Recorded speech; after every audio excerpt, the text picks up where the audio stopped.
أعوذ بالله من الشيطان الرجيم بسم الله الرحمن الرحيم ربي زدني علما صدقاتكم نعوذ بالله يا أيها الذين آمنوا لا تبطلوا صدقاتكم بالمن والأذى كالذي ينفق ماله رئاء الناس ولا يؤمن بالله واليوم الآخر فمثله كمثل صفوان عليه تراب فأصابه وابل فتركه صلدا لا يقدرون على شيء مما كسبوا والله لا يهدي القوم الكافرين. So yeah யுஹல்லதீன ஆமனு அப்படின்னாவே அல்லாஹ் நம்மளை கூப்பிடுறான்னு அர்த்தம்.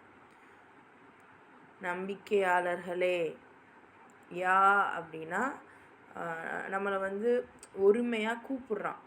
உங்களைத்தான் இப்போ பொதுவாக ஒருத்தவங்கள நம்ம உங்களைத்தான் அப்படின்னு கூப்பிடும்போது நம்ம எவ்வளோ சீரியஸாக அதை கேட்கக்கூடியவர்களாக இருக்கணும்.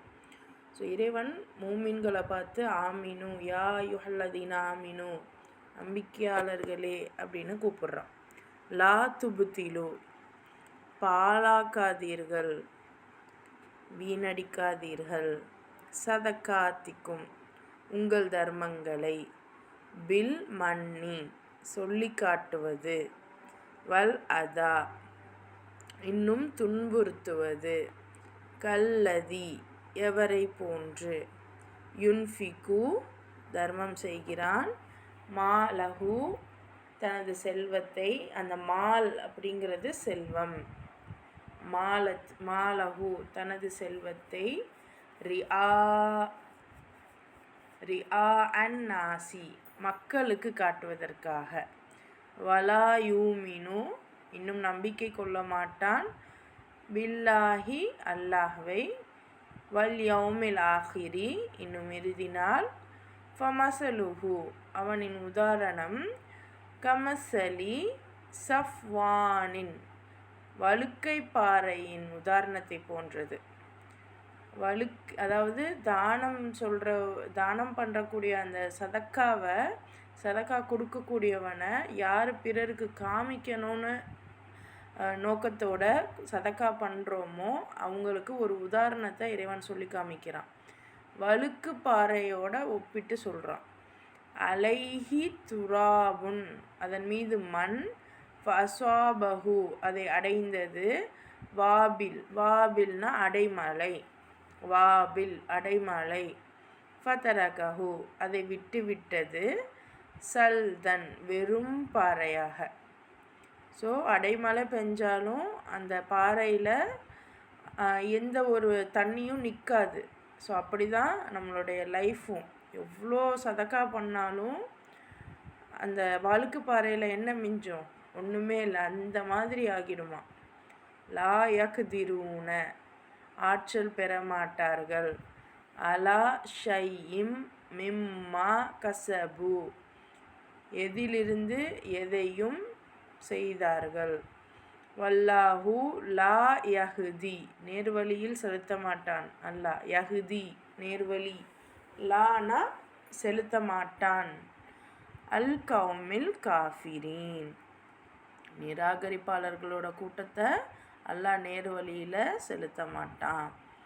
அப்போ அல்லாஹ் நம்மளை கூப்பிட்டு சொல்கிறான், இறை நம்பிக்கை கொண்டோரே, அல்லாஹ்வின் மீதும் மறுமை நாளின் மீதும் ஈமான் கொள்ளாமல் மனிதர்களுக்கு காண்பிப்பதற்காக தன்னுடைய பொருளை செலவு செய்பவனை போல நீங்களும் ஆகிடாதீங்க. இப்போ நீங்கள் கொடுத்ததை சொல்லி காண்பிச்சு அடுத்தவங்க மனசை புண்பட செய்து உங்களுடைய தான தர்மங்களை பாழாக்கி விடாதீர்கள். அவன் செய்யும் செலவுக்கு உவமை அப்படிப்பட்டவனுடைய செலவு, அதாவது அல்லாஹ்க்காக அல்லாமல் தன்னுடைய செல்வத்தை மற்றவங்க பார்க்கணும், நம்மளை தர்மகஸ்தான்னு சொல்லணும் அப்படிங்கிற எண்ணத்தோட செலவு செய்தவனுடைய அந்த விஷயத்தை இறைவன் உதாரணம் கூறி சொல்கிறான். மண் மூடிய ஒரு வழுக்கு பாறையை போன்றதாகும். ஸோ ஒரு வழுக்கு பாறை மீது மண் மூடி இருக்குது.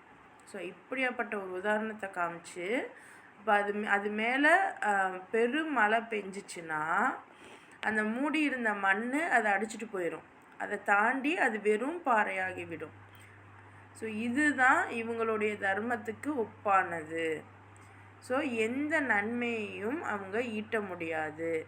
இன்னும் நன்றி கொள்ளும் மக்களுக்கு நேர்வழி காண்பிப்பது அல்லாஹ்வின் நியதி அல்ல. இன்னும் நன்றி கொள்ளும் மக்கள்ன்றதையும் தாண்டி அல்லாஹ் அங்கே டைரெக்டாகவே சொல்லிட்டான்.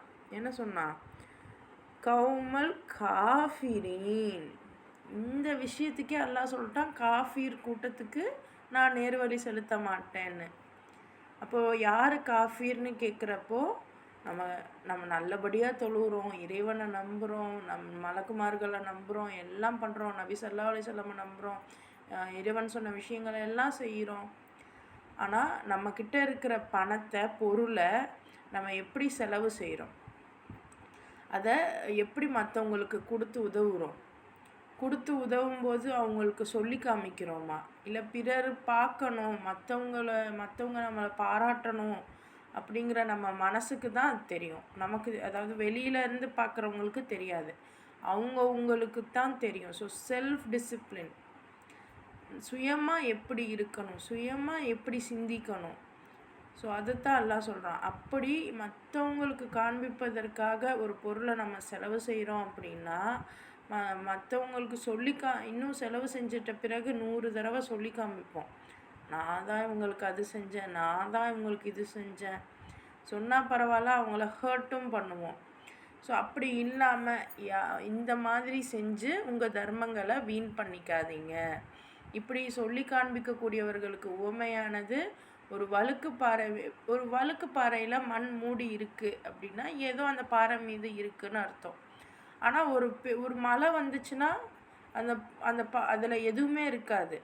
ஸோ அப்படி தான் இன்றைக்கி நம்மக்கிட்ட பணம் நிறைய இருக்கிறாப்புல தோணும், ஆனால் ஒரு நொடியில் அதெல்லாம் எங்கே போகுதுன்னே தெரியாது. ஸோ அப்படி தான் காலங்காலமாக ரொம்ப நல்ல பணக்காரர்களாக இருப்பாங்க. ஒரு கட்டத்தில் அவங்களுடைய சந்ததி பார்த்திங்கன்னா ரொம்ப ஏழைக்கும் இன்னும் கொடிய நிலைக்கு போயிடுவாங்க. இதுதான் நியதி. அல்லாஹ் எல்லாருக்குமே ஒவ்வொரு கட்டத்தில் செல்வங்களை கொடுப்பான். ஸோ அப்போ நம்ம தான தர்மம் ப்ராப்பராக பண்ணியிருந்தோம் அப்படின்னா நமக்கு நிலையாக இங்கேயும் நல்ல இது, கியாமத்துலேயும் நல்ல இது. ஆனால் எப்போ நம்மளுடைய தர்மங்களை பிறருக்கு சொல்லி காண்பிச்சு பிறருக்கு ஹர்ட் பண்ணி நம்ம செய்கிறோமோ அந்த தருணத்துலேருந்து நம்ம இந்த மண் மூடிய வழுக்குப்பாறையை போன்றது தான். அது மேலே ஒரு மழை வந்துருச்சுன்னா, ஒரு ரெயின் வந்துருச்சுன்னா அதற்கு பிறகு மூடி அவங்கக்கிட்ட இருந்த அந்த செல்வமானது போயிடும். செல்வம் மட்டும் இல்லை, எதை நோக்கி நம்ம அதெல்லாம் செய்கிறோமோ அது எல்லாமே மண் அடிச்சுட்டு போகிற மாதிரி எல்லாமே அடிச்சுட்டு போய் வெறும் பாறையாகிரும். நம்ம எதிர்பார்க்குற நன்மைகள் கியாமத்துலையும் இல்லை, இங்கேயும் இல்லைங்கிறத அல்லாஹ் குறிப்பிட்றான். அப்போ இத்தகையவர்கள் செய்யும் தர்மங்களால் எந்த நன்மையும் ஈட்ட முடியாது. ஸோ இப்படிப்பட்ட காஃபீர்களுக்கு இன்னும் இங்கே கூட நன்றி கொள்ளும் மக்களுக்கு நேர்வழி காண்பிப்பது அல்லாஹ்வின் நியதி அல்லன்னு கொடுத்துட்டான். ஆனால் நீங்கள் அரபியில் பாருங்கள், காஃபீர்னு அல்லாஹ் சொல்லியிருக்கான். அப்போ இதை கூட அல்லாஹ் நிராகரிப்பாளர்கள்னு சொல்கிறான். ஸோ அப்போ எந்த அளவுக்கு அந்த தர்மமானது ஒரு ஒரு ஒரு என்ன சொல்கிறது, ஒரு மிகப்பெரிய இம்பேக்ட்ஃபுல்லானது அப்படிங்கிறத நம்ம புரிஞ்சுக்கிடணும். அடுத்த ஆயத்து பாருங்கள். வமஸலுல்லதீன யுன்ஃபிகூன அம்வாலஹும் இப்திகாஅ மர்தாத்தில்லாஹி வதஸ்பீதம் மின் அன்ஃபுஸிஹிம் கமஸலி ஜன்னத்தின் பிரபுவத்தின் அஸ்வாபஹா வாபிலுன் ஃபஆத்தத் உகுலஹா ஸிஅஃபைன் ஃபஇல்லம் யுஸிப்ஹா வாபிலுன் ஃபதல் வல்லாஹு பிமா தஅமலூன பசீர். இப்போ இதுக்கு மாறாக யார் அல்லாஹ்வுடைய உவப்பை நாடி உளப்பூர்வமாக தங்கள் பொருள்களை செலவு செய்கிறார்களோ அவர்களுடைய தர்மத்துக்கு உவமை உயரமான பூமியில் உள்ள ஒரு தோட்டம் போன்றதாகும். அதில் பெருமழை பெய்யும்போது தன்னுடைய கனிகளை அது 2 மடங்காக தருகிறது. அப்படி பெருமழை அதில் பெய்யவில்லை என்றாலும் லேசான தூறல் கூட அதற்கு போதுமானதாகும். நீங்கள் செய்பவற்றையெல்லாம் அல்லாஹ் நன்கு பார்ப்பவனாகவும் இருக்கிறான். அப்போது அந்த தர்மத்தை நம்ம சொல்லி காமிச்சோன்னா அதுக்கு என்ன பிரச்சனைங்கிறதையும் அல்லாஹ் சொல்கிறான். அதே சமயம் நம்ம அல்லாஹ்க்காக அந்த தர்மம் செய்கிறோம் அப்படின்னா அதுக்கும் ஒரு உதாரணத்தை அல்லாஹ் சொல்கிறான். ஒரு உயரமான பூமியில் ஒரு தோட்டம் இருக்கிற மாதிரி. உயரமான பூமி அப்படின்னா அந்த ஜியோகிராஃபிக்கல் கண்டிஷனில் நீங்கள் பாருங்கள் எது உயரமான பூமி. ஸோ ஒரு தோட்டம் எப்போவுமே எங்கே நல்லா செழிச்சு இருக்கும். ஸோ அதெல்லாம் ஜியோகிராஃபிக்கல் கண்டிஷன். இதெல்லாம் ஆக்சுவலாக குரானை வச்சு எல்லாமே ரிசர்ச் பண்ணி நல்ல இதுக்கு கொண்டு போகிறாங்க. ஆனால் கொண்டு போகிறது யாரும் முஸ்லீம்கள் இல்லை. அதான் ரொம்ப மனசுக்கு நெகிழ்வான ஒரு சம்பவமாக இருக்குது. நிச்சயமாக குரானை ரிசர்ச் பண்ணி தான் பெரிய பெரிய விஷயங்கள் செய்கிறாங்க இந்த உலகத்தில். ஆனால் அதில் அது யாருமே முஸ்லீம் கிடையாது. ஸோ எல்லா ஃபீல்டுலேயுமே இறைவன் அத்தாட்சிகளை வச்சுருக்கான். எல்லா ஃபீல்டுலேயுமே நம்ம இஸ்லாத்துக்கு இறைவனுக்கு உதவி செய்யக்கூடிய அளவுக்கு நம்ம ஃபீல்டை கொண்டு போகணும். ஸோ உயரமான பூமியில் ஒரு ஜியோகிராஃபிக்கல் கண்டிஷன் ஜியோகிராஃபி தெரிஞ்சவங்க அப்படின்னா அந்த தோட்டம் போடுறதுக்கு எது உகந்த இடம் அப்படின்னு பாருங்கள். அந்த பிளேட் டெக்டானிக்ஸ்ன்னு சொல்லுவோம். அந்த புவியியல் இதில் ஒவ்வொன்றும் அந்த ஒவ்வொரு நிலமும் ஒவ்வொரு மாதிரியான உயரங்களில் இருக்கும். ஸோ அப்படி அல்லாஹ் ஒரு மேடான பகுதியில் தோட்டம் இருக்குது அப்படின்னா பெருமழை பெய்யுது அப்படின்னா அதோட கனிகள் 2 மடங்கு ஆகும். வழுக்குப்பாறையில் மழை பெய்கிறதுக்கும் தோட்டத்தில் மழை பெய்கிறதுக்கும் வித்தியாசம் உண்டு. அதுவும் உயரமான பூமியில் நல்லா சொல்கிறான்.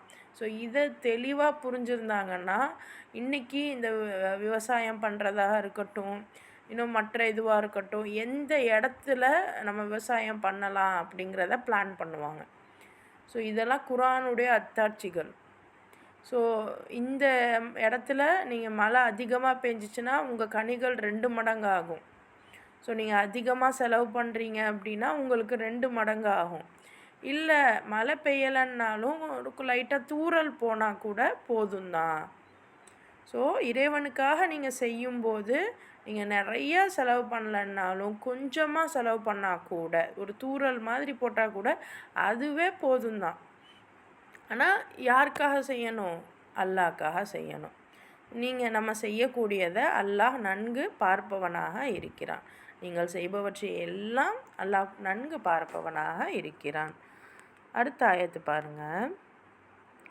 அயவத்து அஹதுக்கும் அன் தகூன லஹு ஜன்னத்தும் மின் நகீலின் வ அனாபின் தஜ்ரி மின் தஹதிஹல் அன்ஹாரு லஹு ஃபீஹா மின் குல்லி சமராத் வசாபஹுல் கிபரு வலஹு துர்ரியத்துன் லுஅஃபா ஃபஅசாபஹா இசாருன் ஃபீஹி நாருன் ஃபஹ்தரகத் கதாலிக யுபையினுல்லாஹு லகுமுல் ஆயாத்தி லஅல்லக்கும் ததஃபக்கரூன். உங்களில் யாரேனும் ஒருவர் இதை விரும்புவாரா? அதாவது அவருக்கு பேரிச்சைகளும் திராட்சைகளும் கொண்ட ஒரு தோட்டம் இருக்கிறது. அதனுடைய ஆறுகள் ஓடிக்கொண்டே இருக்கிறது. கனி வகைகள் அனைத்தும் அத்தோட்டத்தில் கிடைக்கின்றன. எதுவும் செய்ய இயலாத சிறு குழந்தைகளே அவருக்கு இருக்கின்ற நிலையில் அவரை முதுமை வந்தடைகிறது. அப்போது தீயுடன் கூடிய புயற்காற்று அத்தோட்டத்தை தாக்கி பொசுக்கி விடுகிறது. இவ்வாறு அல்லாஹ் உங்களுக்கு தன் சான்றுகளை நீங்கள் சிந்தித்து உணரும் பொருட்டு விவரிக்கிறான். இப்போ அல்லாஹ் எதுக்கு இவ்வளோ பெரிய விஷயத்த நமக்கு சொல்கிறான் அப்படின்னா, இந்த ஒரு செல்வத்தை நம்ம எப்படி செலவழிக்கணுங்கிறத சொல்லி காமிச்சிட்டு இந்த விஷயத்தை நமக்கு இப்போ சொல்கிறான். அதாவது நினச்சி பாருங்கள். அதாவது நீங்கள் ஆசைப்படுவீங்களா? உங்களுக்கு பேரிச்சை மரம், திராட்சை, அதாவது ரொம்ப பெனிஃபிஷியரியான அந்த தோட்டம் ஏன்னா இப்போ இந்த குரான் இறங்கப்பட்டது ஒரு பாலைவன பிரதேசம். அங்கே பேரிச்சையும் திராட்சையும் தான் ரொம்ப ஸ்பெஷல். ஸோ இன்றைக்கி நமக்கு எது எதெல்லாம் ஸ்பெஷலோ அதெல்லாம் நினைவுக்கு வச்சுப்போம். ஸோ அந்த பேரிச்சையும் திராட்சையும் கொண்ட ஒரு தோட்டம் இருக்குது. அந்த தோட்டத்துக்குள்ளேயே ஆறுகள் ஓடிக்கிட்டுருக்கு. பல வகையான கனி வகைகள் அதில் கிடைக்கிது. ஆனால் உங்கள் குழந்தைங்க எதுவுமே செய்ய முடியாத ஒரு சின்ன குழந்தைங்களாம் இருக்காங்க. இப்படிப்பட்ட ஒரு இடத்துல அந்த குழந்தைங்கள விட்டுட்டு நீங்கள் உங்களுக்கு சீக்கிரமே முதுமை அடைகிறீங்க. அப்போ உங்களாலையும் அடுத்து இதை உருவாக்க முடியாது. அந்த குழந்தைங்களும் சின்ன குழந்தைங்க. இந்த மாதிரியான ஒரு டைமில் தீயோடு கூடிய புயல் காற்று அந்த தோட்டத்தை தாக்கிருச்சுன்னா, ஸோ இப்படி அல்லாஹ் உங்களுக்கு தன்னுடைய சான்றை சொல்லி காமிக்கிறான். நீங்கள் சிந்தித்து பாருங்கள். அப்போது எப்போ இந்த செல்வம் நமக்கு வரும், எப்போ அது நம்மளை விட்டு போகும் அப்படின்னு தெரியாது. நம்ம இன்றைக்கி நம்மளுடைய திடகாத்திரமாக இருக்கிறோன்ற இதில் நம்ம பல அழிச்சாட்டியம் செய்யலாம். இன்னும் உலக அளவில் பலர் பல அழிச்சாட்டியம் செய்யலாம். ஆனால் அவங்களுக்கு அடுத்த வாரிசுகள் இவங்க மாதிரி இல்லை. அதுக்கு அடுத்த வாரிசுகள் இவங்கள மாதிரி இல்லை. அவங்க எதுவுமே செய்ய இயலாத குழந்தைகளாக இருக்காங்க. அந்த சமயத்தில் அவங்களுடைய ராஜ்யமே ஒரு உஃப்னு ஒரு தீயோட கூடிய புயல் காற்று, புயல் சடனாக வரும். ஆனால் அது போன பிறகு எதுவுமே பண்ண முடியாது. அது வந்தாலும் ஒன்றும் பண்ண முடியாது. ஸோ அந்த மாதிரியான ஒரு நிலை உங்களுக்கு வந்துடும்.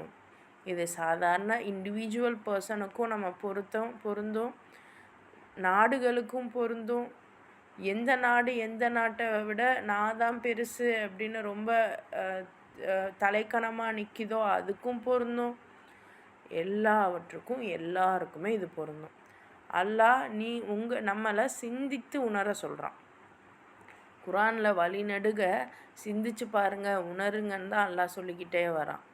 ஸோ இன்றைக்கி தான் நமக்கு அந்த வாய்ப்பு கிடச்சிருக்கு. அல்லாஹ் இதெல்லாம் சொல்லியிருக்கான்னு சொன்ன விஷயங்களை நம்மளும் சிந்திப்போம். அதை கரெக்டாக நம்ம வாழ்க்கையில் பயன்படுத்துவோம். அடுத்த ஆயத்து பாருங்கள். திருப்பி அல்லாஹ் கூப்பிட்றான். யா யுஹல்லதீன ஆமனு அன்ஃபிகு மின் தையிபாத்தி மா கசப்தும் வமிம்மா அக்ரஜ்னா லகும் மினல் அர்து வலா தயம்மமுல் ஹபீஸ மின்ஹு துன்ஃபிகூன வலஸ்தும் பிஆகிதீஹி இல்லா அன் துக்மிது ஃபீஹ் வஅலமு அன்னல்லாஹ கனியுன் ஹமீத். அப்போ இறை நம்பிக்கை கொண்டவர்களே, நீங்கள் சம்பாதித்த பொருள்களிலிருந்தும் பூமியிலிருந்து நாம் உங்களுக்கு வெளிப்படுத்தி தந்தவற்றிலிருந்தும் சிறந்தவற்றை செலவு செய்யுங்கள். அவற்றில் மோசமான பொருள்களை தேர்ந்தெடுத்து அவனுடைய வழியில் நீங்கள் செலவு செய்ய முற்படாதீர்கள். உண்மையில் அது போன்ற மோசமான பொருள்களை உங்களுக்கு எவரேனும் கொடுத்தால் நீங்கள் அதனை விரும்ப மாட்டீர்களே, அல்லது கண்டும் காணாமல் தானே அதனை ஏற்றுக்கொள்வீர்கள். நிச்சயமாக அல்லாஹ் தன்னிறைவு உள்ளவனும் மாபெரும் புகழுடையவனுமாக இருக்கிறான் என்பதை நீங்கள் அறிந்து கொள்ளுங்கள். ஒவ்வொரு இடத்துலையும் நம்ம என்ன சொல்கிறது, நம்மளுடைய புகழை நம்மளே நினச்சி நம்மளை பெருமைப்பட்டுக்காமல் இருக்கிறதுக்கும், இன்னும் தன்னிறைவாக இருக்கணும் அப்படிங்கிறதுக்கும் எல்லா இடங்கள்லையுமே அல்லாஹ் தன்னிறைவு உள்ளவனாக இருக்கான். அல்லாஹ்க்கு தான் எல்லா புகழுமே அப்படிங்கிறத அல்லாஹ் சொல்லிக்கிட்டே வரான். யோசிச்சு பாருங்கள். அதே மாதிரி இதில் ரொம்ப தெளிவான விஷயத்தை அல்லாஹ் சொல்லிட்டான். அதாவது நீங்கள் சம்பாதித்த பொருளில் இருந்து பூமியிலேருந்து உங்களுக்கு வெளிப்படுத்தி தந்தவற்றில் சிறந்ததை நீங்கள் செலவு செய்யுங்க. அதாவது நீங்கள் சம்பாதிச்சிருக்கணும், பூமியிலேருந்து அல்லாஹ் உங்களுக்கு வெளிப்படுத்தி கொடுத்துருக்கணும். அப்போ இன்றைக்கி நீங்கள் பார்க்குற எல்லாமே ஒருத்தவங்களை கஷ்டப்படுத்தி வரக்கூடிய செல்வம், அதை தவிர மற்றது எல்லாமே என்னது, அல்லாஹ் தான் நமக்கு கொடுத்துருக்கான். ஒருத்தவங்களை கஷ்டப்படுத்தி வரக்கூடிய செல்வம்னா திருடுறது, பொய் சொல்லி ஏமாற்றி சம்பாதிக்கிறது, ஹலா ஹராம்னு சொல்கிற எல்லாமே பிறரை கஷ்டப்படுத்தி சம்பாதிக்கிறது தான். அதை தாண்டி மற்ற விஷயங்கள் எல்லாமே வந்து அல்லாஹ் தான் நமக்கு ஏற்படுத்தி கொடுக்குறான். ஸோ அதில் நம்ம வந்து யாரையும் இழிவுபடுத்தாமல் அல்லாஹ் சொன்ன முறைப்படி நம்ம சம்பாதிச்ச விஷயத்த அல்லாஹ்க்காக நம்ம சிறந்த வழியில் செலவு செய்யணும். அப்போது அதில் மோசமான பொருள்களை தேர்ந்தெடுத்து அவனுடைய வழியில் நீங்கள் செலவு செய்யாதீங்க. அப்போது எது பெஸ்ட்டோ அதைத்தான் நம்ம செலவு பண்ணணும். இப்போ நம்ம வந்து வியாபாரம் செய்கிறோம், வியாபாரம் செஞ்சு நமக்கு ஒரு நல்ல லாபம் வருது, அதில் வந்து ஒரு பெஸ்ட்டு பார்ட் அதைத்தான் நம்ம செலவு பண்ணணும். ஃபார் எக்ஸாம்பிள் இன்னும் சில இதாக சொல்லப்போனால், நம்ம ஒரு ஃபுட்டே தரோம், யாராவது சமைச்ச ஃபுட்டை உடனே யாருக்காச்சும் கொடுப்போமா? அதை ஆறி அளந்து வீணாக போகிற கண்டிஷனில் கொடுப்போம். அல்லாஹ் சொல்கிறான், அப்படி நீங்கள் கொடுக்க தேவையில்லை. நீங்கள் என் பாதையில் கொடுக்குறீங்கன்னா அந்த சுட சுட உள்ளதையே நீங்கள் கொடுங்க. அப்போது இதுதான் விஷயம். ஏன்னா அல்லாஹ் சொல்கிறான், இந்த மாதிரி ஆறிப்போன, அதாவது இந்த மோசமான பொருள்களை உங்களுக்கு யாராவது தந்தாங்கன்னா நீங்கள் வாங்கிப்பீங்களா? அப்படியே வாங்குகிற சூழலாக இருந்தாலும் நீங்கள் வந்து அதை விரும்ப மாட்டீங்க தானே? அதை பார்த்தும் பார்க்காத மாதிரி தானே நீங்கள் இருப்பீங்க. எப்படி இந்த மாதிரியான ஒரு மோசமான பொருட்களை நீங்கள் வாங்குவீங்க?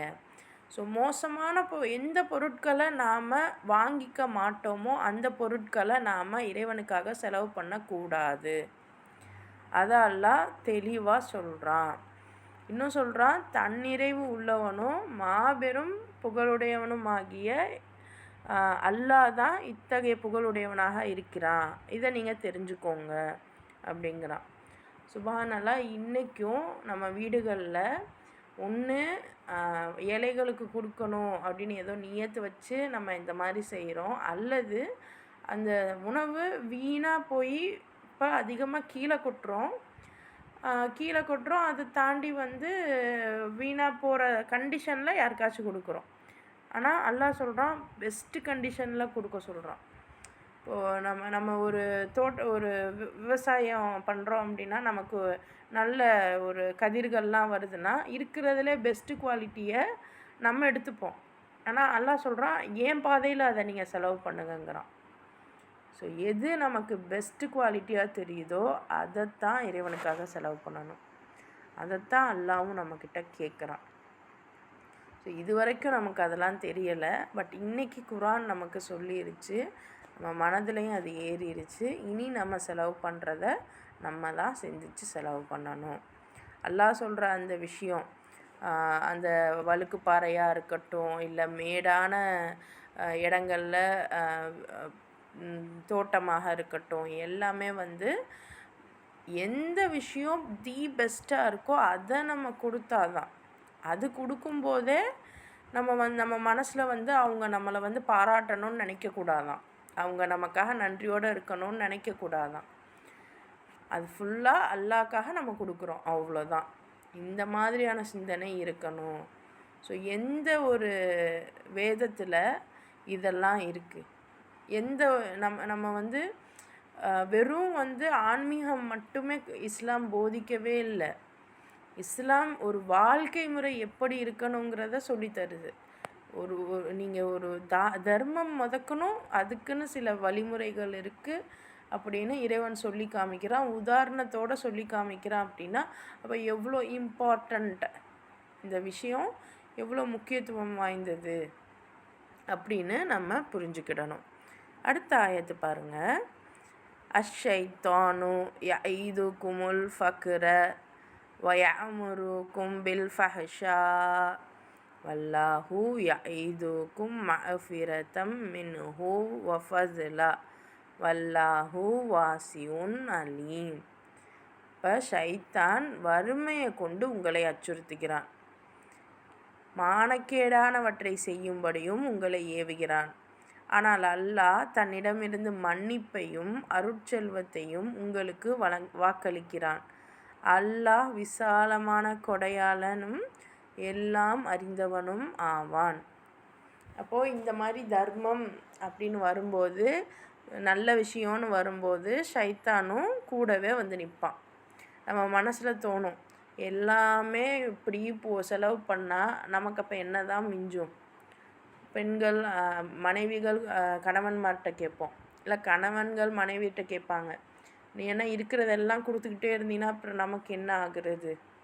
நீங்கள் இவ்வளோ செலவு பண்ணால் அப்புறம் நமக்கு என்ன ஆகுறது? ஷைத்தான் அப்படி தான் வந்து அச்சுறுத்துவானா, வறுமையை கொண்டு அச்சுறுத்துவான். ஸோ இதனால் மானக்கேடானவற்றை செய்யும்படியும் உங்களை ஏவுறான். இன்றைக்கி நம்ம வந்து தெரிஞ்ச சில நேரங்களில் வந்து தவறான விஷயங்கள் செய்கிறோம்.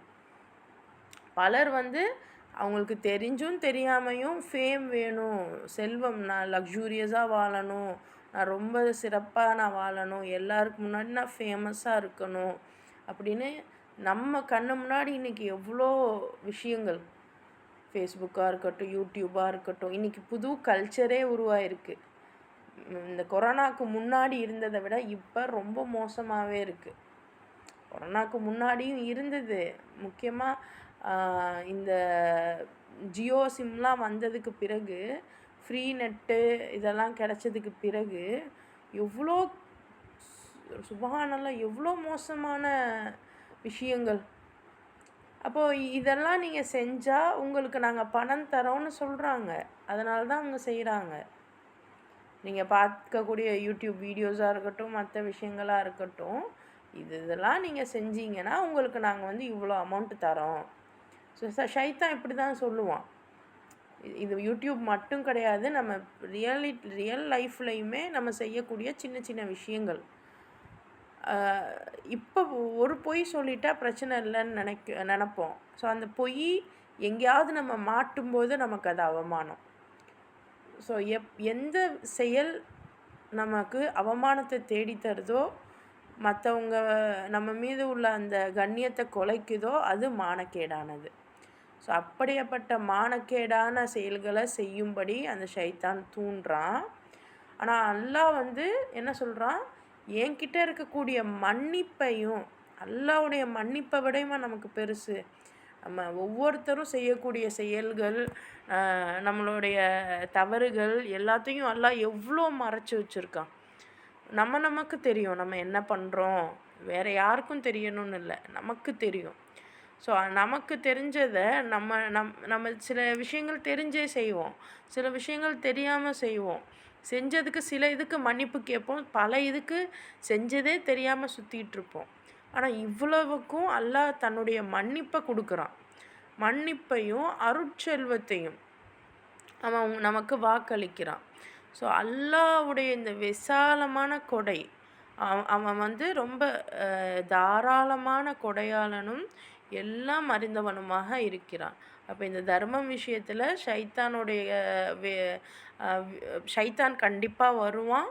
அவனுடைய விஷயங்களை நீங்கள் ஃபாலோ பண்ணாதீங்க அப்படின்னு அல்லாஹ் வந்து எடுத்து அழகாக சொல்லிடுறான். அடுத்த ஆயத்து பாருங்கள்.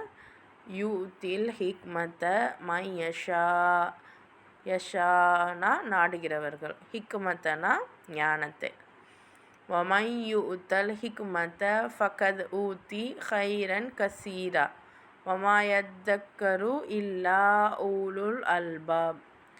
தான் நாடுகிறவர்களுக்கு அல்லாஹ் ஞானத்தை வழங்குகிறான். எவருக்கு ஞானம் வழங்கப்படுகிறதோ அவர் மெய்யாகவே ஏராளமான நன்மைகள் வழங்கப்பட்டவராவார்.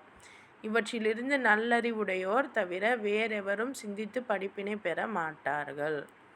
இப்போ இந்த இடத்துல அல்லாஹ் வந்து அவன் யாருக்கு நாடுறானோ யாருக்கு வேணாலும் ஞானத்தை கொடுப்பான். இவங்களுக்கு தான் தருவேன், அவங்களுக்கு தான் தருவேன்னு அவன் சொல்லவே இல்லை. ஆனாலும் எதுக்கு கீழே அவன் சொல்கிறான், நீங்கள் தானம் தர்மம்லாம் செய்யுங்க அப்படிங்கிறான். அதுவும் எந்த மாதிரி நீங்கள் தானம் தர்மம் செய்யணும் அப்படிங்கிறான். அப்போ இந்த விஷயங்களெல்லாம் குறிப்பிட்டுட்டு அல்லாஹ் சொல்கிறான், தான் நாடுகிறவங்களுக்கு நான் வந்து ஞானத்தை கொடுப்பேன். அப்போ இந்த ஞானம் வேணும் அப்படின்னா நம்ம இந்த மாதிரியான செயல்களில் இருக்கிறது சிறந்தது. ஏன்னா இதுக்கு கீழே தானே அல்லாஹ் சொல்கிறான். ஸோ அவங்களுக்கு ஞானம் யார் வந்து அல்லாஹ் நாடுகிறானோ அவங்களுக்கு அல்லாஹ் ஞானத்தை தருவான். அதே சமயம் உண்மையாகவே அவங்க வந்து ஏராளமான நன்மைகள் வழங்கப்பட்டவராக ஆயிடுவாங்க. இதிலிருந்து நல் அறிவு உடையவங்களை தவிர வேறு யாரும் வந்து சிந்திச்சு பார்க்க மாட்டாங்க. அவங்களுக்கு வேறு எந்த படிப்பினையும் இல்லை. அப்போ நம்மளோட கேரக்டரிஸ்டிக்ஸை நல்ல அறிவு வேணும்னா நம்மளுடைய பிஹேவியர், நம்மளுடைய செயல்பாடுகள் அழகாக இருக்கணும். செயல்பாடுகள் அழகாக இருந்தால் தான் நம்மளுடைய சிந்தனைகளும் அழகாகும். சிந்தனைகள் அழகாக இருந்தால் தான் அல்லாஹ் வந்து ஞானத்தை வழங்குவான். அவன் நாடக்கூடியவர்கள் இந்த கேட்டகரிஸில் தான் இருக்கணும். அப்படி இருந்தால் தான் அவன் நாடுவான் அப்படிங்கிறத ரொம்ப கரெக்டான இடத்துல அவன் குறிப்பிட்டு சொல்கிறான். அடுத்த ஆயத்து பாருங்கள். வமா அன்ஃபக்தும் மின் நஃபகத்தின் அவு நதர்த்தும் மின் நதிரின் ஃப இன்னல்லாஹ யஅலமு வமா லிஸ்ஸாலிமீன மின் அன்சார். நீங்கள் ஏதேனும் செலவு செய்திருந்தால் அல்லது நீங்கள் ஏதேனும் நேர்ச்சை செய்திருந்தால் அதனை நிச்சயமாக அல்லாஹ் அறிகிறான். மேலும் அக்கிரமக்காரர்களுக்கு உதவி செய்வோர் எவரும் இல்லை. அன்சார்னா உதவி செய்பவர். அப்போ நீங்கள் என்ன செலவு செஞ்சாலும் சரி, இல்லது ஏதாவது நேர்ந்திருந்தாலும் சரி, அதனால் அல்லாஹ் வந்து நன்கு அறியக்கூடியவனாக இருக்கிறான். ஸோ அக்கிரமம் இதை வந்து சிலர் செலவில் என்ன அக்கிரமம் இருக்குது? தேவையற்ற செலவுகள் அக்கிரமம்தான். வீண் ஆடம்பர செலவு அக்கிரமம்தான். வாங்கி அதை வேஸ்ட் பண்ணுறது அக்கிரமம்தான். இன்னும் மற்றவங்களுக்கு தராமல் நம்மளே வச்சுக்கிறதும் அக்கிரமம்தான். ஸோ இன்னும் வந்து நேர்ச்சை விஷயங்களில் ஏகப்பட்டது இருக்குது. அதெல்லாம் பெரிய பெரிய டாபிக். பட் இது எல்லாமே வந்து அல்லாஹ் பார்க்கக்கூடியவனாக இருக்கான். ஸோ இதில் நீங்கள் மாறுபடுறீங்க அப்படின்னா இந்த அக்கிரமக்காரர்களுக்கு உதவி செய்பவர் தாலிமீன்னா ஃபசாது செஞ்சுக்கிட்டு ஒரு குளறுபடி ஏற்படுத்திக்கிட்டு இதன் பெயரால், நேர்ச்சைன்ற பெயரால் எவ்வளோ குளறுபடி. ஸோ இந்த மாதிரி குளறுபடி ஏற்படுத்திக்கிட்டு இருக்கிறவங்களுக்கு உதவி செய்பவன் யாரும் இல்லை. அடுத்த ஆயத்து பாருங்கள். இன் துபுது சதகாத்தி ஃபனி இம்மாஹி வ இன் துஹ்ஃபூஹா வ தூதுஹல் ஃபுகராஅ ஃபஹுவ கைருல் லக்கும் வ யுகஃபிரு அன்கும் மின் சய்யிஆத்திக்கும் வல்லாஹு பிமா தஅமலூன ஹபீர். நீங்கள் தர்மங்களை வெளிப்படையாகச் செய்யின், அதுவும் நல்லதுதான். நீங்கள் அவற்றை யாருக்கும் தெரியாமல் தேவையுடையவருக்கு கொடுப்பீர்களாயின் அது இன்னும் உங்களுக்கு சிறந்தது. மேலும் இத்தகைய செயல்கள் காரணமாக உங்கள் தீமைகளை அல்லாஹ் அழித்து விடுகிறான். மேலும் அல்லாஹ் நீங்கள் செய்வதை நன்கு அறிபவனாய் இருக்கிறான். ஸோ இந்த ஆயத்தில் அல்லாஹ் சொல்கிறான், நீங்கள் தர்மம் செய்யுங்க. ஃபஸ்ட்டு எதுவுமே கொடுக்காமல் இருக்கிறதுக்கு ஏதாவது நீங்கள் கொடுங்க. அதுவே ஃபஸ்ட்டு ஒரு ஸ்டெப் முன்னாடி. நீங்கள் கொடுக்கறது எல்லாருக்கும் தெரியலாம். எல்லார் முன்னாடியும் நீங்கள் யாருக்கும் கொடுக்கலாம். இது ஒரு ஸ்டெப்பு, ஃபஸ்ட்டு நிலை. தானம் தரப்போகிறதுக்கான ஃபஸ்ட்டு நிலை. அதை தாண்டி இன்னும் உங்கள் பேரை வச்சு மற்றவங்களுக்கு அது தெரியும். ஆனால் இன்றைக்கி சுப்ஹானல்லாஹ் நம்ம போடுற போஸ்ட்னாலேயோ அல்லது வேறு எதுனாலேயோ சிலர் உண்மையாகவே இறைவனுடைய நோக்கத்துக்காக செயல்படலாம். ஆனால் நிறைய பேர் வந்து சுப்ஹானல்லாஹ் ரொம்ப எக்ஸஸாக போய்கிட்டுருக்கு. பட் அல்லாஹ்வே அறிவான். அவங்கவுங்களுடைய தனித்தனியான இன்டென்ஷன்ஸை இறைவனே அறிவான். நம்ம யாரோட விவகாரங்கள்லையும் போயிட்டு மூக்கள் நுழைச்சிக்கிட்டு அவங்கக்கிட்ட நீ சரி நீ தப்புன்னு சொல்லிக்கிட்டு இருக்க அவசியம் இல்லை. ஆனால் அல்லாஹ் சொல்கிற விஷயத்த நம்ம புரிஞ்சுக்கிடணும். நீங்கள் தர்மம் செய்யுங்க. ஆரம்ப கட்டத்தில் வெளிப்படையாக செஞ்சாலும் நீ முதல்ல வெளிப்படையாக செஞ்சால் நல்லது தான். ஆனால் யாருக்கும் தெரியாமல் செஞ்சின்னா இன்னும் சிறப்பாக இருக்கும். அந்த டோன் பாருங்கள். இது இப்படி இருந்தால் ஓகே தான். ஓகே, அந்த நல்லதுங்கிறது ஓகே, புரிஞ்சுக்கோங்க. பட் யாருக்கும் தெரியாமல் யாருக்கு தேவையோ அவங்களுக்கு நீ கொடுக்குற அப்படின்னா அது ரொம்ப பெஸ்ட்டு, சிறந்தது அப்படிங்கிறான். அப்போ மேலும் இத்தகைய செயல்கள் காரணமாக உங்கள் தீமைகளை அல்லாஹ் அழித்து விடுகிறான். அப்போ நம்ம செய்யக்கூடிய தீமை எப்படி அழியுமா? யாருக்கு தேவையோ அவங்களுக்கு நம்ம யாருக்கும் தெரியாமல் கொண்டு போய் ஏதாவது கொடுத்துட்டு வர்றது. இதுக்கு தான் நம்மளுடைய தீமை அழியுது. இன்னும் அல்லாஹ் நீங்கள் செய்வதை நன்கு அறிபவனாக இருக்கிறான். அப்போது ஆரம்பத்தில் இந்த மாதிரி மற்றவங்களுக்கும் சொர்க்கம் இருக்குன்னு அல்லாஹ் சொன்னான். ஞாபகம் இருக்கா? நீங்கள் வந்து யூதராக இருந்தாலும் சரி, நசாராவாக இருந்தாலும் சரி, முஸ்லீமாக இருந்தாலும் சரி, இன்னும் வந்து ஒரு சாபியினாக இருந்தாலும் சரி, இவங்க எல்லாருக்கும் வந்து சொர்க்கம் இருக்குது அப்படின்னா, இப்போ இந்த மாதிரி செயல்கள் செய்கிறவங்க நம்ம வந்து இன்றைக்கி பொட்டு வச்சவங்க அந்த மாதிரி ஏதேதோ சொல்லிக்கிறோம். பட் அதெல்லாம் நீங்கள் சிந்திக்காதீங்க. யார் இந்த மாதிரி செயல்கள் செய்கிறாங்க, மேபி அவங்க சிலை வணங்குறது மட்டும்தான் இஷ்யூவாக இருக்கும். ஆனால் அவங்களுடைய என்ன சொல்கிறது, உள் மனசும் அவங்களுடைய விஷயங்களும் அல்லாஹ்க்கும் அவங்களுக்கும் உரியது. அதனால் நம்ம வந்து யாரையுமே வந்து ஒரு ஜட்ஜ்மெண்டல் கண்ணோட பார்க்க தேவையில்லை. ஜஸ்ட் யார் இறைவனை கருத்தில் கொண்டு யாருக்கும் தெரியாமல் கொண்டு போய் தேவையுடையவர்களுக்கு உதவி செஞ்சுட்டு வரோமோ அப்போ நம்மளுடைய தீமைகள் அழிக்கப்படும் அப்படின்னு அல்லாவே வாக்குறுதி தரான். அல்லாஹ் நன்கு அறிபவனாக இருக்கிறான். அடுத்த ஆயத்து பாருங்கள். லைஸ அலைக்க ஹுதாஹும் வலாகின்னல்லாஹ யஹதி மை யஷா வமா துன்ஃபிகு மின் ஹைரின் ஃபலி அன்ஃபுசிக்கும் வமா துன்ஃபிகூன இல்ல இப்திகாஅ வஜ்ஹில்லாஹ் வமா துன்ஃபிகு மின் ஹைரி யுவஃப இலைக்கும் வ அன்தும் லா துல்லமூன். இப்போ ஒரு அந்த தர்மம் பற்றின விஷயங்கள் ஓகே, ஓரளவு அல்லாஹ் சொல்லி முடிச்சிட்டான். அடுத்து புதுசாக சொல்கிறான் நபியே. அடுத்த சாப்டர் அடுத்து வேறு உபதேசம் வருது. நபியே, அவங்கள நேர்வழியில் செலுத்தும் பொறுப்பு உம்முடையது அல்ல. எனினும் தான் நாடுபவர்களை அல்லாஹ் நேர்வழியில் செலுத்துகிறான். மேலும் நீங்கள் எந்த நல்ல பொருளை இறைவழியில் செலவு செய்தாலும் அது உங்களுக்கே நன்மையாக இருக்கும். அல்லாவின் உவப்பை பெறுவதை தவிர வேறு எதற்காகவும் நீங்கள் செலவு செய்வது இல்லையே. எனவே எந்த நல்ல பொருளை நீங்கள் செலவு செய்தாலும் அதற்குரிய நிறைவான கூலி உங்களுக்கு கொடுக்கப்படும்.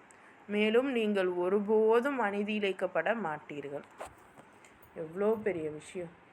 இந்த ஆயத்தெல்லாம் கேட்டதுக்கு பிறகு சஹாபாக்கள் தங்களுடைய சொத்து பூரா கொண்டு வந்து கொடுத்தாங்க நபிக்கு. இதை செலவு பண்ணுங்க. ஏன்னா அந்த ஒரு நிர்வாகம் பண்ணணும் அப்படின்னா வீட்டை நிர்வகிக்கிறதுக்கே நமக்கு எவ்வளோ செலவாகுது. ஒரு பெரிய அந்த ஏரியாவையே நிர்வாகம் பண்ணணும் அப்படின்னா நபிக்கு எவ்வளோ செலவுகள் தேவைப்பட்டிருக்கும். ஒவ்வொரு சஹாபாக்களுமே அபூபக்கர் ரலியல்லாஹு அன்ஹுலாம் வந்து ஒட்டுமொத்த சொத்தையுமே கொண்டு வந்து கொடுத்தாரு. உமர் வந்து பாதி கொண்டு வந்தார் அவரோட சொத்துக்களில். சஹாபாக்கள் சரி, பெரிய பெரிய சஹாபாக்களும் சரி, நம்ம நபியும் சரி, அவங்க வந்து அவ்வளோ சம்பாதிக்கக்கூடியவங்க. அவங்கக்கிட்ட அவ்வளோ செல்வங்கள் இருந்துச்சு.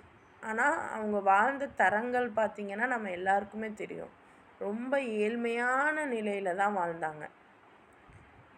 ஏன் அப்படின்னா அவங்களுக்கு வரக்கூடிய எல்லாத்தையுமே தர்மம் பண்ணியே இது பண்ணாங்க. இன்றைக்கி நமக்கு அதெல்லாம் வர மாட்டேங்குது. ஏன் என்னாச்சுன்னா அந்தளவுக்கு இந்த உலகம் மாற்றிட்டாங்க. ஸோ இன்றைக்கி நம்ம இருக்கக்கூடிய நிலைமை இதுதான். ஆனால் உண்மையிலேயே நபி ஸல்லல்லாஹு அலைஹி வஸல்லம் நமக்கு பிடிக்கும் அப்படின்னா, அல்லாஹ் சொல்கிறதெல்லாம் நம்ம செய்கிறோம் அப்படின்னா அந்த செலவில் தான் அல்லாஹ் கேட்குறான். நீங்கள் வந்து அல்லாஹ்வுடைய உவப்பை வாங்கணுன்றதுக்காக நல்ல பொருட்களை நீங்கள் அல்லாஹ்வுடைய வழியில் செலவு செய்யுங்க. அதுக்கு உரிய நிறைவான கூலி அல்லாஹ்கிட்ட உங்களுக்கு கிடைக்கும். உங்களுக்கு ஒரு நாளும் அநீதி இழைக்கப்பட மாட்டீங்க அப்படின்னு அல்லாஹ் தாலா சொல்கிறான். கூடவே நபி ஸல்லல்லாஹு அலைஹி வஸல்லம் பார்த்து இவங்களெல்லாம் நேர்வழிப்படுத்துறது உங்களுடைய நோக்கம், உங்களுடைய இது இல்லை, அது அல்லாஹ்வுடைய கப்புறத்தில் இருக்க. அவன் தான் நாடுபவர்களை நேர்வழிப்படுத்துவான்.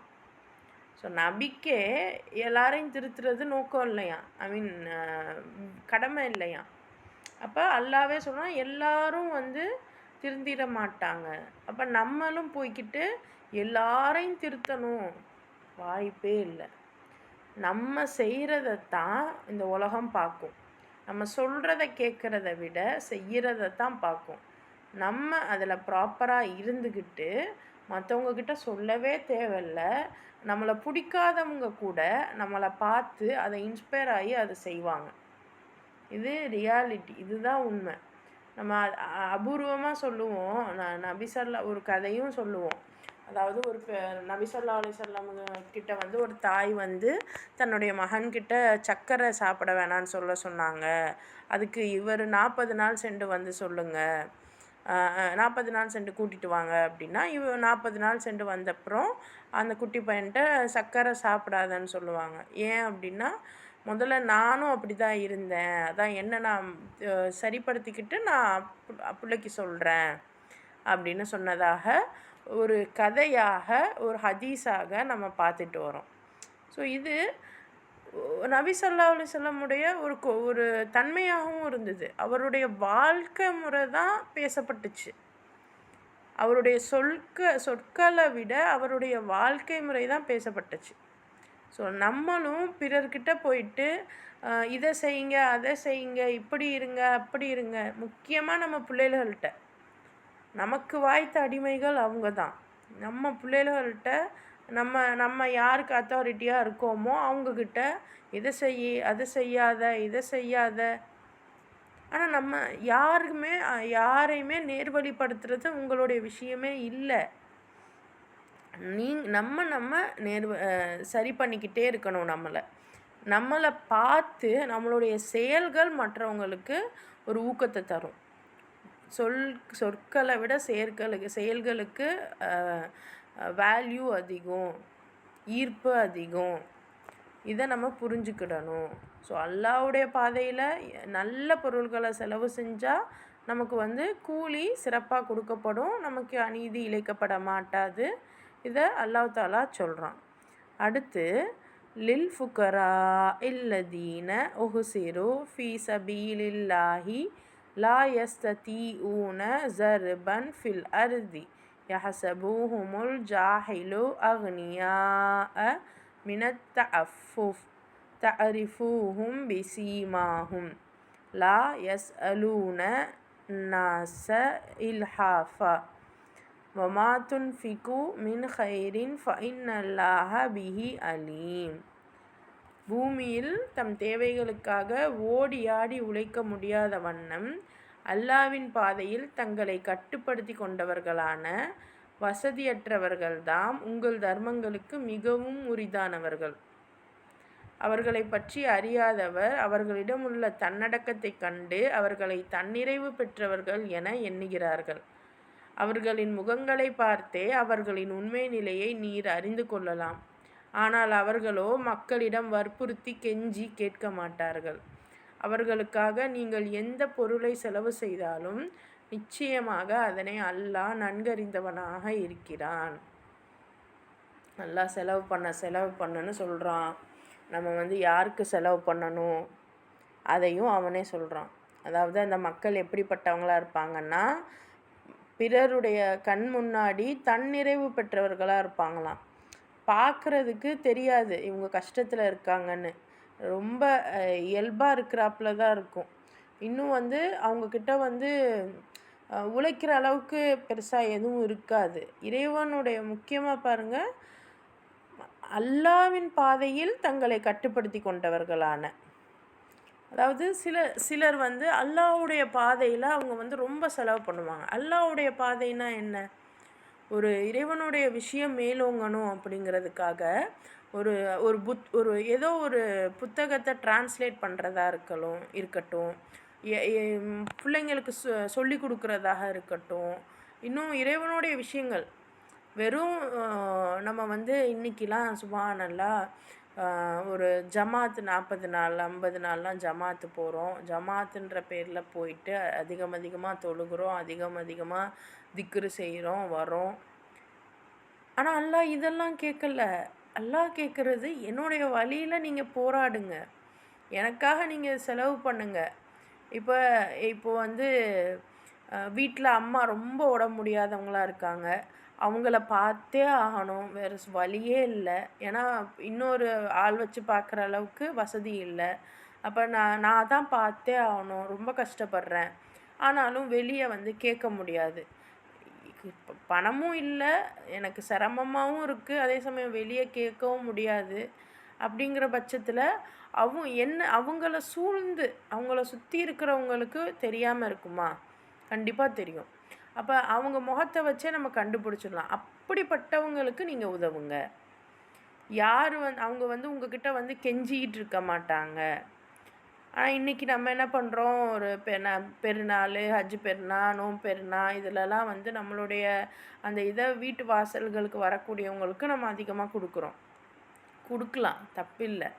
ஆனாலும் அவங்க எத்தகையவர்களா இருக்காங்க அப்படின்னா, சுப்ஹானல்லாஹ் இன்னைக்கு நான் பார்த்த சி சி அ சமீபமா பார்த்த அத நான் எக்ஸ்ப்ளோர் பண்ணல. பட் ஸ்டில் அதாவது அ அது எப்படி சொல்றது? அ வீட்டு வாசல்ல வந்து கேட்கக்கூடியவர்கள், அ ஏரியாக்கள்ல நின்னு கேட்கக்கூடியவர்கள், வட்டிக்கு விடுவதாக நான் கண்ணால பார்த்தேன். சுப்ஹானல்லாஹ்! என்னடா இப்படி ஏன்னா ரொம்ப முடியாத மாதிரி அவங்க கெஞ்சி கேட்குறாங்க. பின்னாடி நம்ம ஏரியாவா இருக்காங்க. கடைசியில அவங்க யாருன்னு பார்த்தா வட்டிக்கு விடக்கூடியவர்களா இருக்காங்க. இத நான் கண்ணால பார்த்தேன். பார்த்துட்டு எனக்கு பிரமிப்பா இருந்துச்சு. என்னடா அப்படின்ட்டு. பட் ஸ்டில் இத நான் ஏன் குறிப்பிடுறேன் அப்படின்னா, இந்த மாதிரியும் இருக்காங்க. ஸோ அதிகமா நம்ம வந்து பணம் யாருக்காவது குடுக்கணும், யாருக்காவது நீங்க உதவணும்னு நினைக்கிறீங்க அப்படின்னா, உங்க ஏரியாலயே யாராவது ரொம்ப நலிஞ்சு ரொம்ப கஷ்டமா இருப்பாங்க. பட் யாரும் உதவி செய்யுங்கன்னு கூட கேட்க தெரியாது அவங்களுக்கு. அந்த மாதிரி இருக்கக்கூடியவங்களுக்கு உதவி செய்யுங்க அப்படின்னு அல்லாஹ் அவங்களையும் காண்பித்து குடுக்குறான். அவங்கள முகத்த பார்த்தே உங்களால கண்டுபிடிக்க முடியும். அவங்க வற்புறுத்தி கெஞ்சி யார்கிட்டயும் எதுவும் கேட்க மாட்டாங்க. இவங்களுக்கு நீங்க பொருள செலவு செஞ்சா, அல்லாஹ் வந்து உங்கள நன்கு அறியக்கூடியவனாக இருக்கிறான். இவங்களுக்கு நீங்க குடுங்க. எவ்வளோ குடுத்தாலும் அது வந்து அல்லாஹ் பார்த்துக்கிட்டு தான் இருக்கான். அப்படிங்கிற மாதிரி சொல்றான். அல்ஹம்துலில்லாஹ். ஸோ ஒரு செலவு செய்றதுக்கு எவ்வளோ அத்தியாயங்கள் பாருங்க. சுப்ஹானல்லாஹ். ஒரு செலவு இன்னைக்கு நமக்குரிய விஷயமே இதுதான். இது பற்றிலாம் அதிகமாக வந்து பேசப்படலை. ஆனால் குர்ஆன்ல இதெல்லாம் இருக்குது அப்படின்னா, அதை எப்படி நம்ம வெளிப்படுத்தணும்? அந்த டைமில் நபி ஸல்லல்லாஹு அலைஹி வஸல்லம் அதோட அல்லாஹ்வுடைய வார்த்தையை நடைமுறையில் காமிச்சாங்க. இன்றைக்கி நமக்கு கடமை என்னென்னா, குர்ஆனுடைய வார்த்தைகளை நடைமுறையில் காமிக்கணும். நம்ம ஒரு ஆள் பண்ணி என்ன ஆகிட போகுது அப்படின்னா, ஒரு ஆள் நம்ம பண்ண முயற்சி பண்ணுவோம். நிச்சயமாக நம்ம ஃபேமிலியும் நம்மளை பார்த்து வருவாங்க. நம்ம சொல் பேச்சு அவங்க கேட்க மாட்டாங்க. பட் நம்ம செய்கிறத பார்த்து அவங்க செய்வாங்க.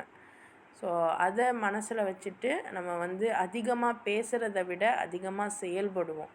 அப்போது நிச்சயமாக இன்ஷா அல்லாஹ் நமக்குரிய கண்ணியமும் கிடைக்கும், அல்லாஹ்வுடைய மன்னிப்பும் கிடைக்கும். அதே சமயம் நம்ம அல்லாஹ்வுடைய பேச்சை ஏதோ செய்கிறோம் அப்படிங்கிற நமக்கு ஒரு நம்பிக்கையும் தன்னம்பிக்கையும் வரும். அல்ஹம்துலில்லாஹ். இன்ஷா அல்லாஹ் நாளைக்கு அடுத்த ஆயத்துக்களை பார்க்கலாம். தொடர்ந்து குர்ஆனுடைய வகுப்புகளில் வந்துட்டுருக்கீங்க. அல்ஹம்துலில்லாஹ். இன்ஷா அல்லாஹ் இன்னும் குர்ஆனுடைய வசனங்களை நம்ம படித்து அதன்படி நடக்கக்கூடிய ஆற்றலை அல்லாஹ் தஆலா நம் அனைவருக்கும் தருவானாக. அஸ்ஸலாமு அலைக்கும் வரஹ்மத்துல்லாஹி வபரகாத்துஹு.